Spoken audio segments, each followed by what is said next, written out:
বিসমিল্লাহির রহমানির রহিম। আমি মোহাম্মদ শাহিনুর রহমান শাহিন, নার্সিং কর্মকর্তা, 250 শয্যা বিশিষ্ট জেনারেল হাসপাতাল, মানিকগঞ্জ। খুনি স্বৈরাচারিণী পলাতক শেখ হাসিনা পতন আন্দোলন এবং গণ অভ্যুত্থানের অন্যতম একজন আমি রাজপথের সৈনিক এবং আমি একজন জুলাই যোদ্ধা। মানিকগঞ্জ জেলা শাখা, বাংলাদেশ নার্সেস অ্যাসোসিয়েশন মানিকগঞ্জ জেলা শাখা বিএনএর নির্বাচিত সভাপতি।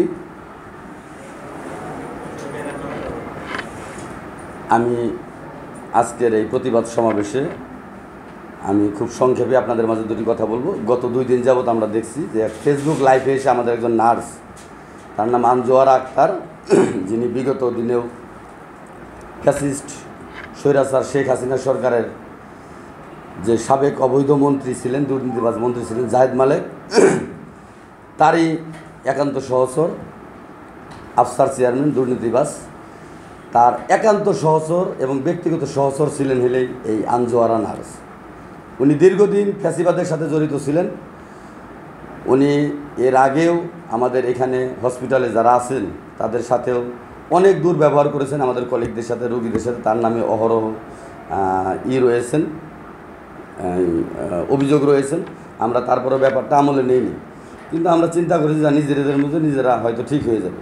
কিন্তু গত 2 দিন যাবৎ দেখছি সে আমার নামে একটা ভুল ব্যাখ্যা দিয়ে, মিথ্যা কথা, মন করা কথা বানিয়ে সে কিছু ফেসবুক লাইভে দিচ্ছে। এই জন্য আজকের এই প্রতিবাদ সমাবেশ। আপনারা হয়তো দেখতে পারবেন আমি কিন্তু গত 2 দিন যাবৎ অসুস্থ, তারপরে আমি নিয়মিত অফিস করছি। আমার কিন্তু জ্বর, ডায়রিয়া সহ আমার আরও অন্যান্য রোগে আমি ভুগছি। সেক্ষেত্রে কিন্তু আমি নিয়মিত ইঞ্জেকশন নিচ্ছি। তারপরেও সে হঠাৎ করে দেখলাম সে আমার নামে একটা মিথ্যা কুৎসা রটিয়ে, এটা অত্যন্ত ষড়যন্ত্রমূলক, গভীর ষড়যন্ত্র, যেটা আমরা জানি যে দূর থেকে কারো মাধ্যমে সেইটা করছেন। মূলত এটা আওয়ামী ফ্যাসিবাদদের পারপাস সার্ভ করার জন্য সেইটা করতেছেন। আর আমাদের হসপিটালে যে স্বাস্থ্যসেবা বা নার্সিং সেবা যেটা বলা হয়, আমাদের নার্সিং সেবা শাখা, যেটা আমরা সাধারণ রোগীদের, আমাদের আগত মানিকগঞ্জের সকল রোগীদেরকে আমরা সেবা দিয়ে থাকি, সেই সেবায় বিঘ্ন ঘটানোর জন্য তার এই অরাজকতা করার চিন্তাধারা। সে যখন লাইভ করছেন সে 2টা কথা বলেছেন যে আওয়ামী লীগের আমলে আমি নাকি অনেক পাওয়ার দেখাইছি। তাহলে আওয়ামী লীগের আমলে যদি আমি পাওয়ার দেখাই, এটা মানিকগঞ্জবাসী কিন্তু বাংলাদেশে কেউ বিশ্বাস করবেন না, কারণ আমি সরাসরি ফ্যাসিবাদের বিরুদ্ধে ছিলাম সবসময় রাজপথে, আপনারা সকলেই জানেন। আর যারা বলছেন আওয়ামী লীগ, তাহলে তো আমাকে তো আওয়ামী লীগের আমলে 2-3 বার বদলি করা হয়েছে, সাসপেন্ড করা হয়েছে, পানিশমেন্ট দেওয়া হয়েছে।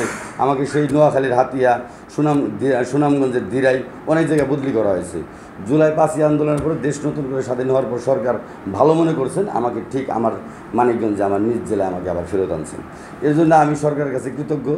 আর আমরা সুন্দরভাবে 5ই আগস্টের পর থেকে 24 জুলাই, 5ই আগস্টের পর থেকে কিন্তু আমরা নিয়মতান্ত্রিকভাবে আমাদের এই হসপিটালে সুন্দরভাবে আমরা স্বাস্থ্যসেবা দিয়ে যাচ্ছি, কোনো ব্যাঘাত ঘটছেন না। ওনার কথা আরেকটা জিনিস বোঝা গেছে যে তার একটা রোগী আসছিলেন, এরকম আমার আরও অনেকবারই, আমার না শুধু মানিকগঞ্জের সকল মানুষই আমাদের, আমি মনে, কারণ আমার জন্মভূমি এটা, এখানে আমার নারগারা আছে, এখানে আমরা নিজেরা সবসময় সেবা নিয়ে থাকি। বিধায় এখানে কিন্তু আমাদের যে সেবার জন্য যারা আসেন তাদের সাথে প্রায় সময় সে দুর্ব্যবহার করেন এবং টাকা পয়সা নিয়ে থাকে, নর্মাল ডেলিভারি করেন। এটা আমি কয়েকবার, আজ থেকে প্রায় 3 বছর আগে, 3-4 বছর আগে যখন আমি এখানে আরেকবার ছিলাম, তখন আমি অফিসে কিন্তু একটা লিখিত অভিযোগ করেছিলাম। 500 টাকা রোগীর কাছ থেকে নেওয়ার পরেও তার মন ভরেনি, সে তার সাথে আরও দুর্ব্যবহার করেছে। পরে 2-3 হাজার টাকা এরকম নিয়েছিল, তাকে বলা হয়েছিল সে এরকম অহরহ টাকা নিচ্ছেন, যেটা নিয়ে আমরা বারবার অভিযোগ করছি। কিন্তু আমাদের এই নার্সিং সুপারভাইজার অফিস কিছুই করার নেই, কারণ এর আগে ফ্যাসিবাদের কাছে আমাদের অফিস জিম্মি ছিলেন আফসার চেয়ারম্যান ইসরাফিল, কানাবাবুল, এরপরে হইলো আপনার তুষার, এদের চাপের উপরে কেউ কিছু করতে পারতেন না। সে আফসার চেয়ারম্যান আত্মীয় হিসেবে পরিচয় দিতেন। এটা হলো মূল কাহিনী। তো মূলত তার কথায় ভেসে উঠে আসছে যে সে রুগীর কারণে, গত 4 দিন আগে আমাদের একটা রুগী আসছেন, আমাদের মানিকগঞ্জেরই, আমাদের শহরেরই। সে আসার পরে সে এমন চিল্লাচিল্লি করছেন যে তার সাথে দুর্ব্যবহার করতে পারলে তাদেরকে মেরে বের করে দেয়। এবং তারপরে তাকে মেরে বের করে, মানে এই অবস্থায় তখন তারা আমাকে কান্না করে ফোন দিছে। তখন আমি তাকে কিছুই বলি না, আমি অফিসের মাধ্যমে আমার স্যারকে জানাইছি যে সে এই কাণ্ডটা করছে। আমার আপা আছে, তারকে পরে জানাই যে এই কাণ্ডটা সে করছে, আমাদের যারা সুপারভাইজার আছে আমি অবগত করছি। কিন্তু আমরা কিন্তু তাকে কোনো রোস্টার বা কোনো কিছু, কোনো কোথা থেকে আমরা তাকে সরাইনি। জাস্ট তাকে এটা জানানোর পরে যে ভাই তুমি যেটা করছো এটা তো ঠিক না, মনে হয় রোগীদের সাথে এই আচরণটা করা যাবে না। কারণ মানিকগঞ্জ মেডিকেল কলেজে কিন্তু আপনারা জানেন যে ব্যাপক একটা এই সেবার ব্যাপারে কিন্তু ব্যাপক একটা কথা হচ্ছে যে কোনো সেবা পাচ্ছে না, বিদায় কিন্তু বারবার রুগীদের কষ্ট হচ্ছে, রুগীরা ভালো সেবা পাচ্ছে না, ওষুধ পাচ্ছে না, রুগীরা মরে মানে প্রায় রুগীরা মানে চিকিৎসার অভাবে মারা যাচ্ছে মেডিকেল কলেজ, এই রেকর্ডটা কিন্তু রয়েছেন। এই জন্য আমাদের মানিকগঞ্জ সদর হসপিটালে কিন্তু একটা সুনাম রয়েছে নার্সিং সেবা থেকে শুরু করে স্বাস্থ্যসেবা সব কিছুতেই। ঠিক এই সময় উনি যে কোনো ষড়যন্ত্রের কারণে আওয়ামী ফ্যাসিবাদদের পারপাস সার্ভ করার জন্য সে আমার বিরুদ্ধে একটা লাইভ করেছেন। উনি লাইভ করেছেন, আমি নিজে বলবো আমি একজন জুলাই যোদ্ধা হিসাবে আমি কখনো এইসব বেয়াদবি, এবং আমি সবসময় প্রতিবাদী মানুষ, আমি কোনো বেয়াদবি মেনে নেব না। আর আমি আমার সাংগঠনিকভাবে আমার কেন্দ্রে জানানো হয়েছে, তারা সাংগঠনিক ব্যবস্থা নেবেন তার বিরুদ্ধে, যেহেতু সে আছেন এবং আমার এর সাথে যারা যারা জড়িত আছেন আমরা সকলের নামই প্রকাশ করে দিয়েছি কেন্দ্রে, তাদের সকলের বিরুদ্ধে প্রয়োজনীয় ব্যবস্থা হবেন ইনশাল্লাহ। এবং আমাদের মাননীয় স্বাস্থ্য উপদেষ্টা, স্বাস্থ্য সচিব এবং নার্সিংয়ের মিডওয়াইফারি অধিদপ্তরের যে আমাদের পরিচালক মহোদয় আছেন তার বরাবর আমরা খুব শীঘ্রই আবেদন করব। এবং যদি সে আগামী 2-3 দিনের মধ্যে সে যে লাইভ করছেন, ফেসবুক লাইভে এসে যে আমাদের নামে মিথ্যা কুৎসা রটাইছেন এবং বাজে মন্তব্য করছেন, মিথ্যা কথা বলেছেন, এর যদি কোনো সঠিক বিচার না হয় বা সে যদি ক্ষমা না চায়, তাহলে আমরা আগামী 2-3 দিনের মধ্যেই হয়তো আমরা কঠোর থেকে কঠোরতম কর্মসূচিতে যাইতে বাধ্য হবো। আজকে আমরা একটা প্রতিবাদ সমাবেশ করলাম, আমরা এর ফেসবুক লাইভের জন্য তীব্র নিন্দা ও প্রতিবাদ জানাচ্ছি।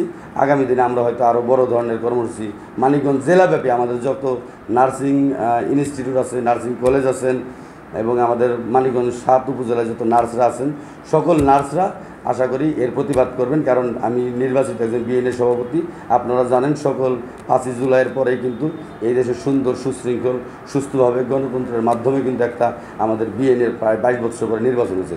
সেই নির্বাচনে কিন্তু আমি নার্সদের ভালোবাসা এবং নার্সদের ভোটের মাধ্যমে কিন্তু আমি নির্বাচিত হয়েছি। তো আমাকে নিয়ে যেসব কথা বলা হয়েছে তাহলে তো আমার নার্সরা আমাকে ভোট দিতেন না। 17 বছর তো শুধু আওয়ামী ফ্যাসিবাদের লোকজনই তো এখানে জড়িত, তারাই তো এখানে চাকরি বাকরি করছে, তারাও কিন্তু আমাকে ভোট দিয়েছেন। কেন? এটা শুধুমাত্র আমার গুণাবলীর জন্য, আমার ভালো কিছু গুণাবলীর জন্য। আমি নার্সদের জন্য কিছু করার চিন্তা ভাবনা করি, আমাদের নার্সদেরকে আরও পুরো সিঁড়িতে নিয়ে যেতে চাই, যাতে আমরা নার্সরা সবাই মিলে ভালো থাকতে পারি এবং ভালো কিছু করতে পারি। এবং পাশাপাশি আমাদের মানিকগঞ্জে যে আগত রুগীরা আছে সকল রুগীদের স্বাস্থ্যসেবা যেন আমরা নিশ্চিত করতে পারি। আমাদের হসপিটালের পরিবেশ অনেক সুন্দর আছেন, আপনারা ঘুরে ঘুরে দেখতে পারেন প্রত্যেকটা ওয়ার্ডে যে আমাদের নার্সরা সকলরা যে যেখানে পারদর্শী আমরা তাকে সুন্দরভাবে গুছিয়ে রাখছেন ইনশাল্লাহ। আমাদের নার্সিং সুপারভাইজার সহ আমরা যারা বিএনএ নেতৃবৃন্দ আছে সকলে মিলে আলোচনার মাধ্যমে আমরা কিন্তু যার যার জায়গায় সঠিকভাবে আমরা রেখে দিছি, সুন্দরভাবে কাজ চলছেন, রুগীরা ভালো সেবা পাচ্ছেন। আশা করি আগামী দিনে এর সাথে আরও ভালো হবে ইনশাল্লাহ। উনি অভিযোগ করছেন আমার চরিত্র নিয়ে কথা বলছেন। আমি প্রত্যেকটা ওয়ার্ডের নার্সদেরকে আমি দায়িত্ব দেই, এর জন্য আমি প্রচুর অঙ্কের টাকা নিই। কিন্তু আমার সুপারভাইজাররা এখানে আছেন, তারা বলতে পারবেন যে গত 2 বছরে কি কোনো ধরনের আমরা ইনচার্জ চেঞ্জ করছি নাকি? 2 বছরের মধ্যে আমরা তো কোনো চার্জই চেঞ্জ করি নাই, আমরা তাহলে কীভাবে টাকা খাবো? মানে সে বলছে আমি নাকি টাকা খাইয়া তাদেরকে পদ দিচ্ছি, তাদেরকে ইনচার্জ বানাইতেছি, কাউকে রাখতেছি না। যদি এরকম কোনো নার্স বলতে পারে যে না শাহিন ভাই এটা করছেন, তো সেক্ষেত্রে আমরা বলবো আপনারা সহগণমাধ্যম আছেন, আমার প্রশাসন আছেন, আমার বিরুদ্ধে প্রয়োজনীয় ব্যবস্থা নেবেন। হঠাৎ করে ফেসবুক লাইভে আসা মানে কি আমাদের পুরা হসপিটালের মানিকগঞ্জের স্বাস্থ্যসেবার ব্যাঘাত ঘটানো এবং এর একটা বদনাম করা, আমি বলবো এটা খুবই দুঃখজনক। আমরা এর জন্য খুবই আন্তরিকভাবে লজ্জিত। আশা করি আগামী দিনে এই ধরনের নার্সিংয়ের পেশার থেকে যারা এই ধরনের কর্মকাণ্ড করবে আমরা তাদের বিরুদ্ধে ব্যবস্থা নেব এবং আমার প্রশাসনের ব্যবস্থা নেবেন, সাংগঠনিকভাবে ব্যবস্থা নেওয়া হবে এবং এটার সাথে যারা জড়িত থাকবেন তাদেরও সুন্দর ব্যবস্থা করবেন ইনশাল্লাহ আমার প্রশাসন। আশা করি সম্পূর্ণ মিথ্যা এবং বানোয়াট। উনি গত 5ই জুলাইয়ের পরে ওনাকে সবাই জানতেন, আফসার চেয়ারম্যানের খুব ঘনিষ্ঠ আত্মীয়। এক মিনিট শেষ দিন। এটার পরে 5ই জুলাইয়ের পরে সে হঠাৎ করে আমার কাছে চলে গেলেন। আমি তো কিছু না, সে তো নিজে বলছেন আমি তো কিছু না, আমি একজন সাধারণ নার্স। সে আমার কাছে চলে গেলেন, 2 দিন সে আমার বাড়িতে পর্যন্ত গেছে। সে বান্ধুটিয়াতে কিন্তু ইতিমধ্যে 3-4 মানে তার চাকরি হয়েছে 18 সালে, 13তে আমার সাথে চাকরি হয়েছে। চাকরি হওয়ার পরে সে কিন্তু এই 12 বছর সে মোটামুটি 2টা ফ্ল্যাট কিনছেন, কয়েকটা প্লট কিনছেন, ঠিক আছে। তার হাজব্যান্ড একজন বেকার, কিছুই করেন না। তো আমি বলবো যে বান্ধুটিয়াতে ফ্ল্যাট কিনছে, আমি বলছি বোন তুমি কিন্তু আমার প্রতিবেশীও। সেক্ষেত্রে সে আমার বাড়ি পর্যন্ত গেছেন, তার হাজব্যান্ডকে নিয়ে এই অফিসে আসছেন, আমাদের প্রত্যেক স্যারদের কাছে গেছেন যে তাকে অপারেশন থিয়েটারে চার্জ দেওয়া হয়। যেখানে ফ্যাসিবাদের একজন লোক জান্নাতারা শিমুল সে নিজে কিন্তু দুর্নীতি করে গেছেন, মেশিন চুরির ঘটনার থেকে শুরু করে সব কিছু আপনারা জানেন। আমাদের অপারেশন থিয়েটারে কিন্তু এখন যারা দায়িত্বে আছেন, যে বোন আমার নার্স বোন যে দায়িত্ব আছে, সে কিন্তু সুন্দর সুশৃঙ্খলভাবে চালাইতেছেন, কোনো ঝামেলা নেই। সে অপারেশন থিয়েটার চার্জ নেবেন, আমরা সকলের সাথে আলোচনা করে দেখছি যে সেটা সম্ভব না। শেষ পর্যন্ত সে আমাদের বিএনপির বড় কেন্দ্রীয় নেতা সহ মানিকগঞ্জের অনেক বড় বড় নেতাদেরকে নিয়ে আসছে যে তাকে চার্জ দেওয়া। আমরা যখনই দেই নাই তখন থেকে তার মন খুব কষ্ট, তার মনে খুবই কষ্ট, তাকে দেওয়া হলো না কেন।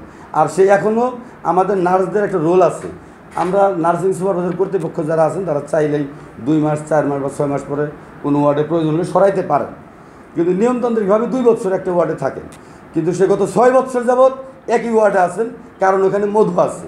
ওখানে রাতের বেলা নাইট ডিউটি বলেন আর দিনের বেলায় বলেন, এই আনজোয়ারা এবং তার সাথে 2-1 সিন্ডিকেটে জড়িত আছেন, যারা নিয়মিত ওইখান থেকে ডেলিভারি করে, নর্মাল ডেলিভারি করে টাকা নিয়ে থাকেন। এটা আপনার অহরহ এর আগে অভিযোগ পাইছেন, এটা একদম সম্পূর্ণভাবে আমি বললাম যে আপনারা প্রমাণ করে দেখেন। এর আগেও আমি লিখিত অভিযোগ পর্যন্ত দিয়েছিলাম। সে কিন্তু মোটামুটি টাকা নিয়ে, মানে টাকা ছাড়া কোনো রোগীকে ছাড়বে না, এটাই তার মূল কথা। আমরা অনেক চেষ্টা করছি, আমি শুধু তাকে টাচ দেওয়ার পরেই সে অলরেডি আমাদের সুপারভাইজার অফিসে আজকে সকালে এসে বলে গেছেন, কেউ যদি মিটিংয়ে যান, কেউ যদি তার বিরুদ্ধে ব্যবস্থা নেওয়া হয়, আমাদের বিএনপির লোকজন যারা আছে মানিকগঞ্জের কিছু নেতৃবৃন্দ অঙ্গ সংগঠনে তারা আমাকে ফোন দিয়েছিলেন। আমি তাদের সাথে কথা বলেছি, ওর আত্মীয় স্বজন। আমি বলেছি ভাই আমরা কি করতে পারি। তারা প্রথমে আমাকে প্রশ্ন করছেন সরাসরি যে ভাই যদি অফিসিয়ালি আপনাদের ব্যবস্থা হয় তাহলে করে নেবেন, কিন্তু যদি না করা যায় তাহলে ভালো। আমি বললাম না, এটা তো একটু সে অভিযোগের মধ্যে পড়ছে, করা দরকার। সে বললো না, করেন না। তারপর আমি তাদেরকে বলছি যে এই অফিস কিন্তু কোনো দল চালায় না, এই অফিস প্রশাসন চালায়, সরকার চালায়। এটা আমরা নিজেরা সম্মিলিতভাবে আমরা আমাদের মানিকগঞ্জের সকল আগত রোগীদেরকে সেবা দিই। আমি একটা শেষ প্রশ্ন আছে, যেটা হলো আপনি নিজেই বলছেন যে অপারেশন থিয়েটারে একটা বড় একটা দুর্নীতি হয়, সেখানে যারা আগে ছিলেন, যারা ইনচার্জে যায় তারাই একটা অবৈধ সুবিধা নিয়ে থাকেন, পরিবারের বা পরিবারের কাছ থেকে নেয়।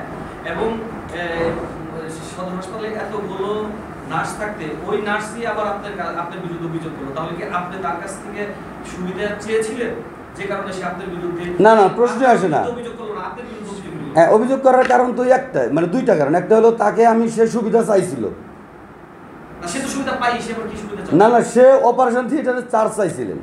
সে তার হাজব্যান্ডকে নিয়ে আসছেন, চাইলে ভিডিও ফুটেজ দেখতে পারেন। মনে হয় এতদিনের ভিডিও ফুটেজ নাই। ডাক্তার বদরুল আলম স্যারের রুমে অনেকবার বসছেন। সে আমাদের বিএনপির কেন্দ্রীয় নেতাকেও নিয়ে আসছেন যে তাকে যেন চার্জ দেওয়া হয়, তার হাজব্যান্ডকে নিয়ে আসছেন, ঠিক আছে। কিন্তু যখনই তাকে চার্জ দেওয়া হয়নি তখন থেকেই তার মনে খুব কষ্ট। তার হইলো মানে অল্পতে হচ্ছে না, তার আরও অনেক লাগবে আর কি। আমি চাই না আমার প্রশাসন এবং আমার স্বাস্থ্য অধিদপ্তর সহ, স্বাস্থ্য উপদেষ্টা সহ, স্বাস্থ্য সচিব সহ, মাননীয় উপদেষ্টা থেকে শুরু করে যারা আছেন, আমার নার্সিং অধিদপ্তর মহাপরিচালক, সকলের কাছে আমার আবেদন যে অতি শীঘ্রই এই নার্সের বিরুদ্ধে প্রয়োজনীয় ব্যবস্থা নেওয়া হোক। আর আমরা এটা খুব শীঘ্রই লিখিত আকারে আমরা জমা দিব, এবং কি আমরা মানিকগঞ্জ জেলাব্যাপী সকল নার্সরা ঐক্যবদ্ধ হয়ে আমরা এর প্রতিবাদ করবো ইনশাল্লাহ। আগামী রবি সোমবারের মধ্যে ইনশাল্লাহ আমরা কর্মসূচি দেব। সেই কর্মসূচিগুলো আশা করি আরও ভালো হবেন ইনশাল্লাহ। মানববন্ধন থেকে কর্মবিরতি থেকে শুরু করে এই ধরনের কর্মসূচি হতে পারে।